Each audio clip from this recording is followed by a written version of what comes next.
ఓం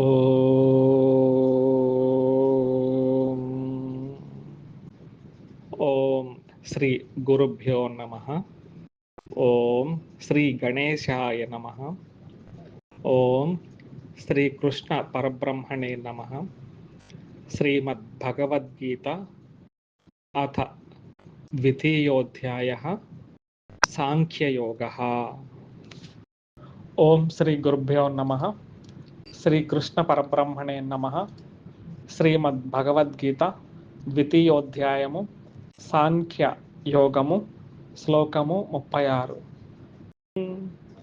అవాచ్యవాదాంశ్చ బహూన్ వదిష్యంతి తవాహితాః నిందంతస్తవ సామర్థ్యం తతో దుఃఖతరం ను కిం. శ్రీ గురుభ్యో నమః. 36వ శ్లోకమును పరిశీలిస్తే, అవాచ్యవాదాంచ బహూన్ వదిష్యంతి తవ అహితాః నిందంతస్తవ సామర్థ్యం తతః దుఃఖతరం ను కిం. ఇక్కడ తవాహితాః అని ఉంటుంది. కలిపి చదువుకునేటప్పుడు తవాహితాః అనుకుంటూ ఉంటాము. ఇక్కడ అహితాః అని అర్థం చేసుకోవాల్సిన అవసరం ఉంది. తవ అహితాః, అహితులు అంటే ఎవరు? శత్రువులు అన్నమాట. హితాన్ చదువుకుంటే హితులు. హితులు ఎవరు కూడా వదిష్యం తిట్టరు కదా, కాబట్టి అహితులు శత్రువులైన వారే దూషించడానికి ఇష్టపడుతూ ఉంటారు. కాబట్టి తవాహితాః అనేది తవ అహితాః గుర్తుపెట్టుకోవాలి. అవాచ్యవాదాంశ్చ బహూన్ వదిష్యంతి తవాహితాః నిందంతస్తవ సామర్థ్యం తతో దుఃఖతరం ను కిం. అవాచ్యవాదాన్ అంటే అవాచ్యములు, వాచ్యములు కానివి. వాచ్యములు అంటే మాటలాడుకునే వాటిని మాటలు వాచ్యములు అంటారు. అవాచ్యములు అంటే వినకూడని మాటలు, వినకూడని మాటలను అంటారు. అంటే అవాచ్యవాదాన్ అంటే అనకూడని మాటలను. వదిష్యంతి అంటే పలికెదరు, అంటే సభ్య సమాజము వినకూడని మాటలను కూడా వదిష్యంతి పలుకుతారంట. ఎవరు వారు? తవ అహితాః. అహితలు అంటే ఎవరు? శత్రువులు. తవ అంటే నీ యొక్క అహితులు, శత్రువులు. ఏ విధంగా చెప్పుకుంటారంటే తవ సామర్థ్యం, నీ యొక్క సామర్థ్యం ఏదైతే ఉంటుందో, నీ వీరత్వం ఏదైతే ఉంటుందో అదంతా కూడా అవమానకరంగా అనరాని మాటలతో నిందంతవ నిందిస్తూ ఉంటారు. అనేకములైన బహున్ అనేక రకములైన అవాచ్యవాదాన్ని అనరాని మాటలతో పలుకుతూ ఉంటారు. ఒక వీరుడికి ఇంతకన్నా తతః అంటే అంతకన్నా దుఃఖతరం ను కిం అంటే ఇంతకన్నా దుఃఖకరమైన విషయము ఇంకేదైనా ఉంటుందా అని భగవంతుల వారు అర్జునుల వారిని కొంచెం రెచ్చగొట్టేంత ప్రయత్నమే చేస్తున్నారు అనుకోవచ్చు. ఎందుకంటే తర్వాత శ్లోకంలో యుద్ధానికి సన్నద్ధుడు అని చెప్తారనమాట. సరే, ఆ రెచ్చగొట్టే ప్రయత్నంలో ఏం చెప్తున్నారు? ఓ అర్జున, నీ శత్రువులు, ఇంతకాలము నిన్ను చూస్తూ భయపడుతూ ఉన్న శత్రువులు అవకాశము రాగానే నీవు అసమర్థుడవని నిందిస్తూ అనకూడని మాటలను ఆ ముళ్ళు వలె హృదయాన్ని గాయపరుస్తూ ఉంటారు.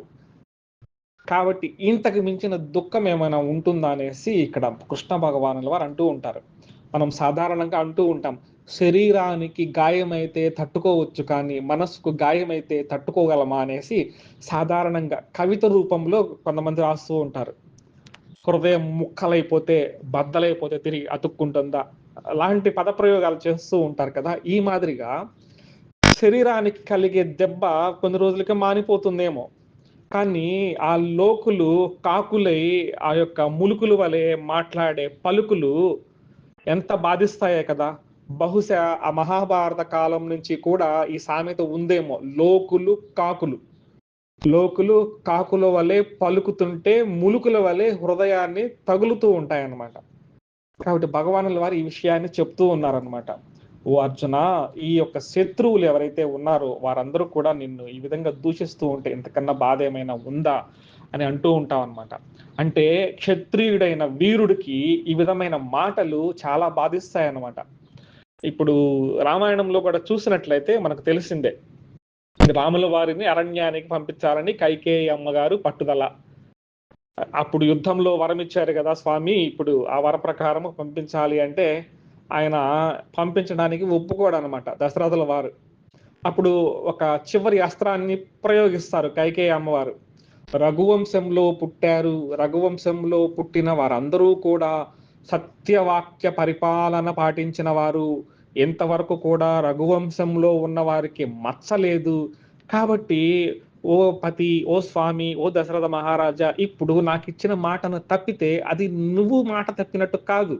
రఘువంశానికే అపకీర్తి తెచ్చిన వాడవు అవుతావు కదా అనేసి కైకేయి అమ్మవారు చెప్పగానే అప్పుడు ఆయన దశరథ మహారాజు వారు ఆ యొక్క వంశము గురించి అంటే అపకీర్తి గురించి ఆలోచించి లొంగిపోయినట్లుగా కూడా మనకు రామాయణంలో చూసామన్నమాట.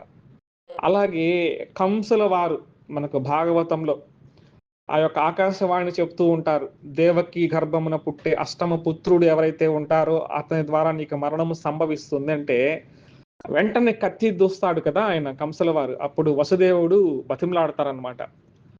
ఇప్పుడు నీవు గొప్ప వంశంలో పుట్టావు. ఇంత గొప్ప వంశంలో పుట్టిన వాడివి నీ చెల్లెలను చంపితే స్వంత చెల్లెళ్ళనే చంపాడు కదా అని ఒక చెడ్డ పేరు హంతకుడిగా చరిత్రలో నీ పేరు నిలిచిపోతుంది కదా, అపకీర్తి తెచ్చుకుంటావు కదా. కాబట్టి దయచేసి అష్టమ పుత్రుడు కదా నేను నీకు తెచ్చి ఇస్తాను ఆ పుత్రుడిని అనేసి చెప్పడం ద్వారా అపకీర్తికి కొంచెం భయపడ్డాడు అన్నట్టుగా కంసుల వారు ఆ క్షణంలో సరే వదిలిపెట్టడం జరుగుతుంది. అంటే అపకీర్తి అనేది ఎంత భయంకరమైనదో అలాగే క్షత్రియుడైన వారికి ఇంకా చాలా చాలా ఘోరం కదా. ఈ కోణంలో భగవంతుల వారు చెప్తూ ఉన్నారనమాట. అంటే ఏం చెప్తున్నారు భగవంతుల వారు? ఓ అర్జున, ఇప్పుడు నీవేమంటావంటే ఓ కృష్ణ, నేను కృపణత్వము చేత యుద్ధాన్ని విరమించుకున్నాను. నా శక్తి ఏమిటో నీకు తెలుసు కదా. చిన్నప్పటి నుంచి చూస్తూ ఉన్నావు కదా నా వైభవం అంతా కూడా. నువ్వు ఈ లోకంలో చూసావు, అనేక లోకాలలో కూడా నా సామర్థ్యాన్ని నీకు తెలుసు కదా. లోకలతో నాకేం పని అనుకుంటావేమో, కానీ ఈ లోకులు ఏం చేస్తారంటే నీ సామర్థ్యాన్ని నిందంత తవ సామర్థ్యం అన్నారు, నిందిస్తూ ఉంటారనమాట. సాధారణంగా సామర్థ్యాన్ని ఏం చేస్తూ ఉంటారంటే పొగడాలి కదా. ఒక వ్యక్తికి ఒక అద్భుతమైన టాలెంట్ ఉందనుకోండి, పొగడాలి. కానీ ఆ టాలెంట్ ని ఎక్కువ మంది విమర్శించేదానికి ఇష్టపడుతూ ఉంటారనమాట. ఏదైనా చిన్న పొరపాటు జరిగితే ఏమవుతూ ఉంటుంది? అవాచ్యవాదాన్ వదిష్యంతి, అనుకూడని మాటలు. అలాగే అనుకూడని మాటలను ఏమని చెప్తారు? అంటే బహు రకాలుగా ఉంటాయన్నమాట. ఎందుకు ఈ విధంగా బహు రకాలుగా ఉంటాయంటే శత్రువులు ఎక్కువ మంది ఉంటారు. అహితాహ శత్రువహ. అహిత అంటే అహితులు ఎవరైతే ఉంటారో వీరందరూ కూడా శత్రువులు అనమాట.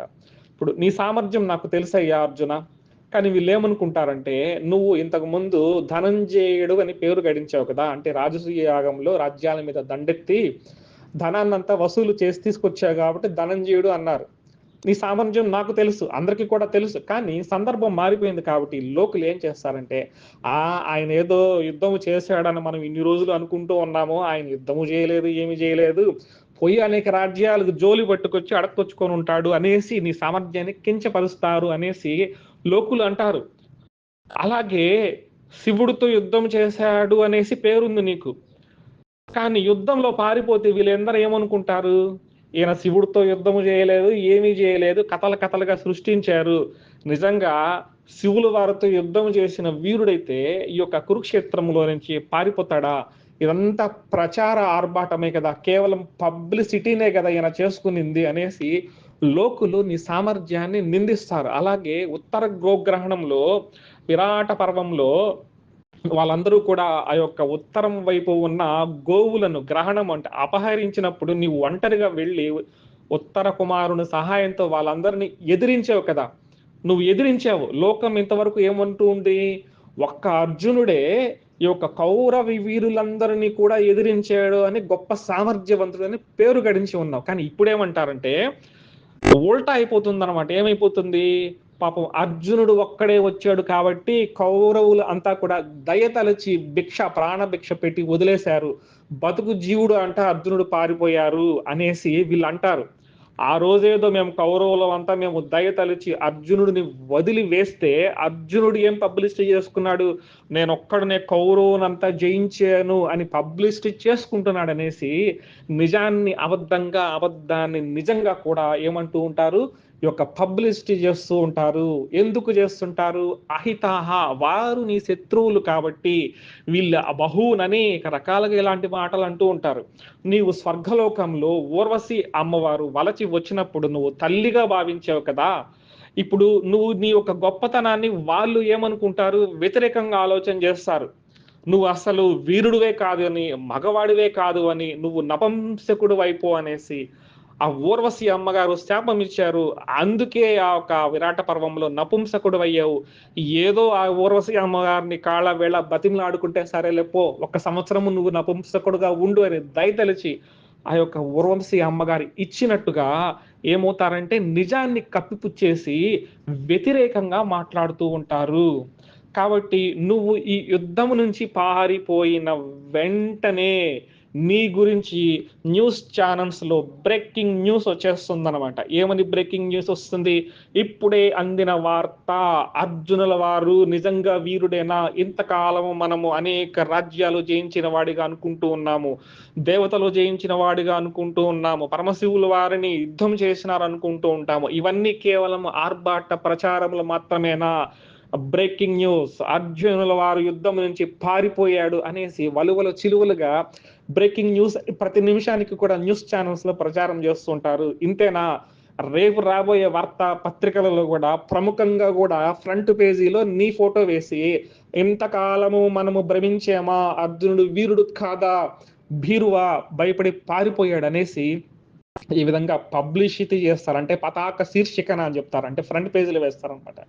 కాబట్టి ఓ అర్జున, ఇది చాలా భయానకమైనదయ్యా. మరణం కన్నా కూడా చాలా చాలా బాధిస్తుంది.